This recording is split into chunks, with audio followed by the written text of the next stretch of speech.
যে অ্যাসিডের দিকে রোগীগুলা যত বেশি যাইতে থাকে তত বেশি সিফিলিটিক মায়োজমের ডমিনেন্স দেখা যায়, দাঁত নষ্ট হয়ে যাবে, সেক্সুয়াল পাওয়ার নষ্ট হয়ে যাবে, ছেলে মেয়ের দিকে ঝোঁক কমে যাবে, বউ বাচ্চার দিকে ঝোঁক কমে যাবে, ভালো লাগবে না। অ্যাসিডের রোগী প্রচুর টক খাইতে চাইবে, প্রচুর ঝাল খাইতে চাইবে, প্রচুর মদ খাইতে চাইবে, মহিলাদের সাথে প্রচুর মিশতে চাইবে, বিভিন্ন ধরনের মহিলাদের সাথে মিশতে চাইবে ফ্লুরিক অ্যাসিড। মেন্টালি কি থাকবে? ঘরের মধ্যে ওয়াইফ আছে, ওয়াইফের সাথে কোনো প্রবলেম নাই, কিন্তু ওয়াইফের সাথে তার কোনো কানেকশন নাই। বিসমিল্লাহির রহমান। অ্যাসিডের রোগীগুলা কিরকম হবে? অ্যাসিডের রোগীগুলোর মধ্যে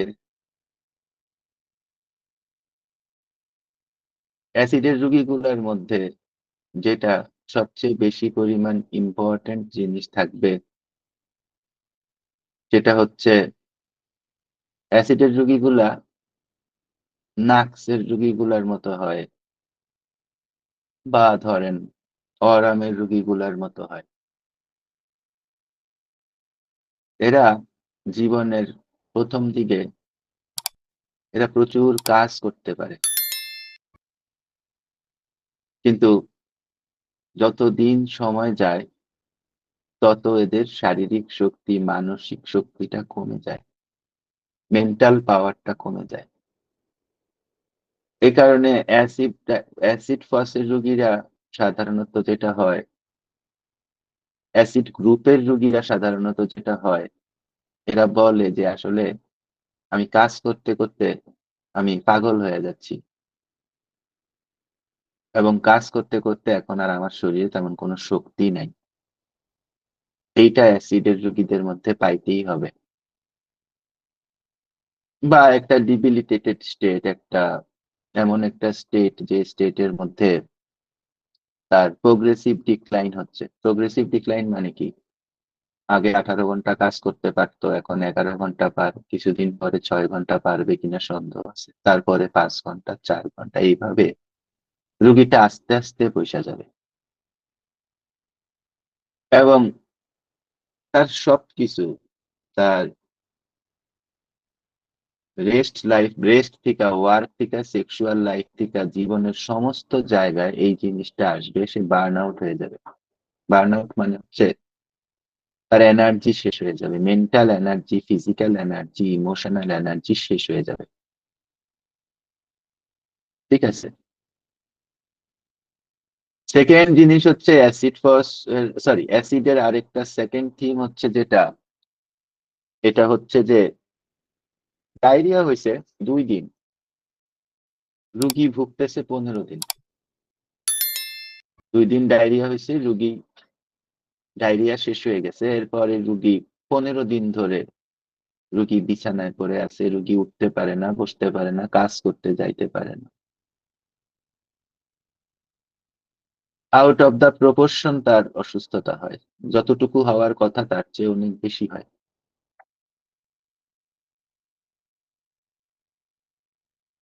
এরপরের জিনিস হচ্ছে যে অ্যাসিডের দিকে রোগীগুলা যত বেশি যাইতে থাকে তত বেশি সিফিলিটিক মায়োজমের ডমিনেন্স দেখা যায়, দাঁত নষ্ট হয়ে যাবে, সেক্সুয়াল পাওয়ার নষ্ট হয়ে যাবে, ছেলে মেয়ের দিকে ঝোঁক কমে যাবে, বউ বাচ্চার দিকে ঝোঁক কমে যাবে, ভালো লাগবে না।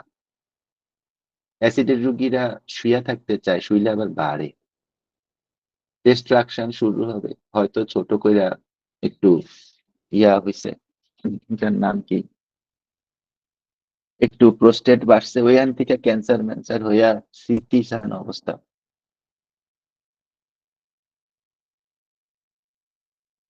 অ্যাসিডের রোগীরা যেহেতু জীবনে অনেক কাজ করে, সেহেতু এদের অনেক বেশি পরিমাণ মেন্টাল স্ট্রেইনের উপর দিয়ে যাইতে হয়। একটা কথা সবসময় মনে রাখবেন,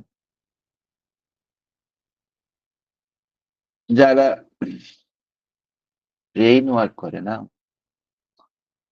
যারা ব্রেইন ওয়ার্ক করে, কাজ 2 রকম, একটা হচ্ছে ব্রেইন ওয়ার্ক, একটা হচ্ছে মুখস্থ ওয়ার্ক। যারা ব্রেইন ওয়ার্ক করে এরা কিন্তু, যদি এদের ডায়েট ঠিক না থাকে, এদের এক্সারসাইজ ঠিক না থাকে, এদের খাওয়া দাওয়া ঠিক না থাকে, সেক্সুয়াল লাইফ ঠিক না থাকে, এরা আস্তে আস্তে যেটা হবে, এরা কিন্তু মেন্টাল স্ট্রেইনের মধ্যে পড়ে যাবে, অথবা অন্য কোনো কারণে সে মেন্টাল স্ট্রেইনের মধ্যে পড়ছে, পরে তার আস্তে আস্তে ডিক্লাইন শুরু হয়েছে। তখন ওই রুগীটাকে অ্যাসিডের মধ্যে ভাবতে হবে। হইতে পারে নাইট্রিক অ্যাসিড, হইতে পারে পিক্রিক অ্যাসিড, হইতে পারে 30টা 31টা আছে, ল্যাকটিক অ্যাসিড, স্যালিসাইলিক অ্যাসিড। সবচেয়ে বেশি পরিমাণ প্রথমে প্রবলেম আসে ব্রেইনে, তারপরে আস্তে আস্তে গ্যাস্ট্রাইটিস বাড়ে, গ্যাস্ট্রিকের প্রবলেম বাড়ে, তারপরে আস্তে আস্তে মিউকাস মেমব্রেনে নাইট্রিক অ্যাসিডের মতো প্রবলেম শুরু হয়, তারপরে আলসারেশন ফালসারেশন হয়, ক্যান্সার ম্যান্সারের দিকে চলে যায়। আর অ্যাসিডের আরেকটা জিনিস হচ্ছে, অ্যাসিডের রুগী প্রচুর টক খাইতে চাইবে, প্রচুর ঝাল খাইতে চাইবে, প্রচুর মদ খাইতে চাইবে, মহিলাদের সাথে প্রচুর মিশতে চাইবে, বিভিন্ন ধরনের মহিলাদের সাথে মিশতে চাইবে ফ্লুরিক অ্যাসিড, এবং বিভিন্ন ধরনের এই সমস্ত আজে বাজে ক্রেভিংস এর দিকে থাকবে। তার আচার লাগবে খাওয়ার সময়, তার ঘুমের থেকে সরি রাত্রেবেলা খাইয়া ওইটা তার মিষ্টি লাগবে। এটা আর্সেনিকের খুব ইম্পর্টেন্ট সিমটম। আর্সেনিক কি আসলে? আর্সেনিক হচ্ছে অ্যাসিড, আর্সেনিয়াস অ্যাসিড। আর্সেনিক কিন্তু নিজে একটা অ্যাসিড না। আর্সেনিক যে অ্যাসিড আমাদেরকে কে বলছিল? এটা প্যারিংটন বলছিল, প্যারিংটনের ম্যাটেরিয়া মেডিকা পড়া দেখে। এবং এদের যারা অসুস্থ হবে, এদের কিন্তু সাপোর্ট লাগবে, এদের প্রচুর পরিমাণে সাপোর্ট লাগবে। তাহলে কি দাঁড়াচ্ছে? দাঁড়াচ্ছে যে ক্রেভিং, স্টিমুলেন্টের ক্রেভিং, সেটা মহিলা মানুষও হইতে পারে, সেটা আচার হইতে পারে, কেউ রাত্রেবেলা মিষ্টি খাইতে পারে, ভাত খাইয়া উঠটা দই খাইতে পারে, চা খাইতে পারে। ক্রেভিং থাকবে, এক একটার এক এক রকম ক্রেভিং। রোগী যাবে কোন দিকে? সিফিলিটিক মায়াজমের ডিস্ট্রাকশনের দিকে যাবে। উপরে থাকবে কি? সাইকোসিস। তার মানে হচ্ছে অ্যাসিড ফসের রোগীর মায়াজমেটিক ড্রবে বোঝা যাবে না, মায়াজমটা বোঝা যাবে না। এবং যেহেতু মায়াজম বোঝা যাবে না, সেহেতু অ্যাসিড ফসের রোগী যখন আপনার কাছে আসবে অ্যালোপ্যাথিক ডাক্তারের প্রেসক্রিপশন নিয়ে, আপনি দেখবেন সে 8টা 10টা করে ওষুধ খাচ্ছে। কেমন? তো ইন্ডিয়ান ইন্ডিয়ান যারা আহ, মানে নাম কি, ইন্ডিয়ান যারা সন্ন্যাসী, যারা ত্যাগের জীবন কাটাইছেন আর কি, বা কাটাচ্ছেন, তাদের একটা কথা আছে।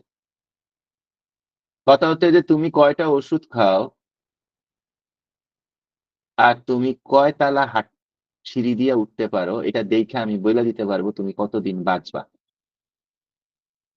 তাহলে তুমি যদি 2টা করে প্রতিদিন ওষুধ খাও, তুমি 60 বছর বাঁচবা। 3টা করে ওষুধ খাইলে 50 বছর বাঁচবা। 4টা 5টা করে ওষুধ খাইলে 30 বছরের কম বাঁচবা।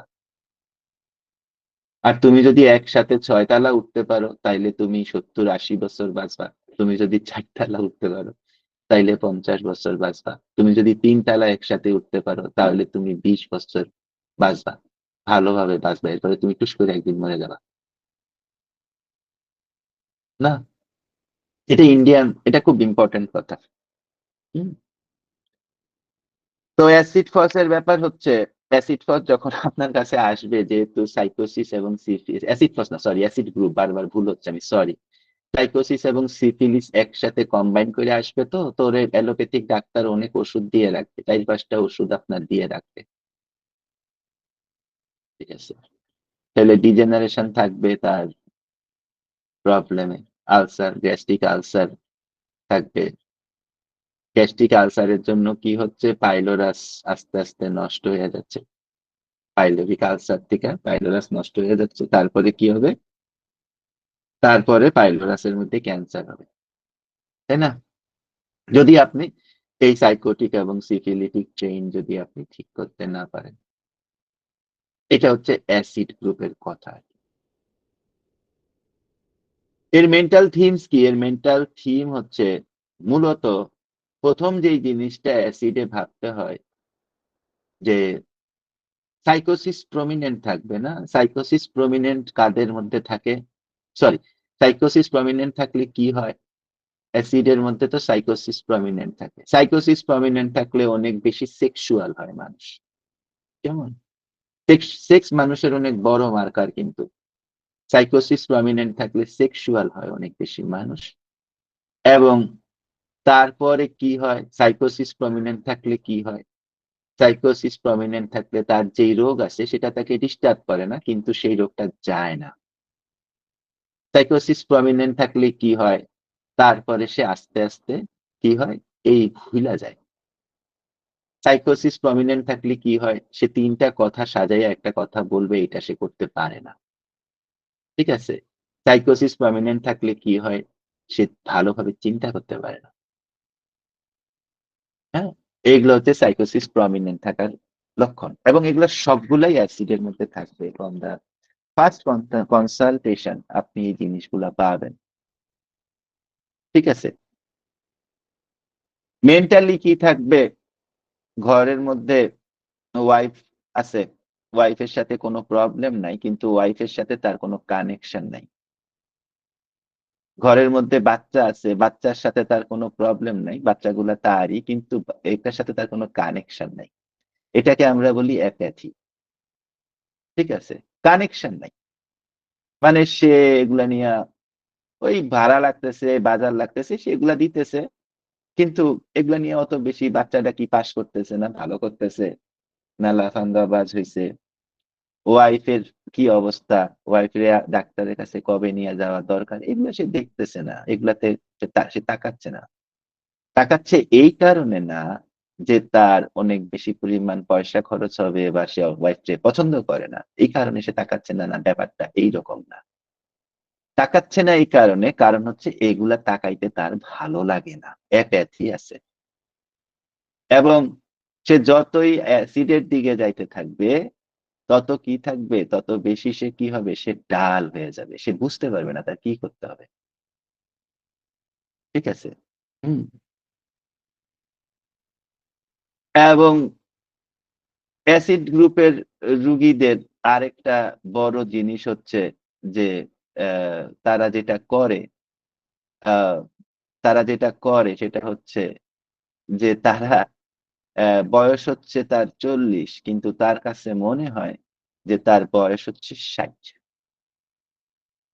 তার কাছে মনে হয় যে তার বয়স হচ্ছে ৫০। কারণ কি? কারণ হচ্ছে আসলে তার বয়স, তার মানসিক বয়স এত না হইলেও সে ভিতর থেকে বুড়া হয়ে যায়। ঠিক আছে? হুম? এবং যত বেশি বুড়া মানে মেন্টালি বুড়া হইতে থাকে, মানে মেন্টাল এজ বেড়ে যায় এদের। যত বেশি মেন্টাল এজ বেড়ে যেতে থাকে, তত বেশি কি আসে, তত বেশি সে সিফিলিসের দিকে যায়। যত বেশি সাইকোসিসে থাকে ততক্ষণ সে কি থাকে, সন্দেহপ্রবণ থাকে। আর যখন সিফিলিসের দিকে যায় তখন কি হয়? তখন তার মধ্যে সুইসাইডাল থট আসে। এবং সাইকোসিসের দিকে সে যত বেশি থাকে, সাইকোসিস যত প্রমিনেন্ট থাকে, তত বেশি তার কি হয়? তত বেশি তার নয়েজ এবং লাইট সেনসিটিভিটি বেড়ে যায়। স্পেশালি নয়েজ সেনসিটিভিটি বেড়ে যায়। ঠিক আছে?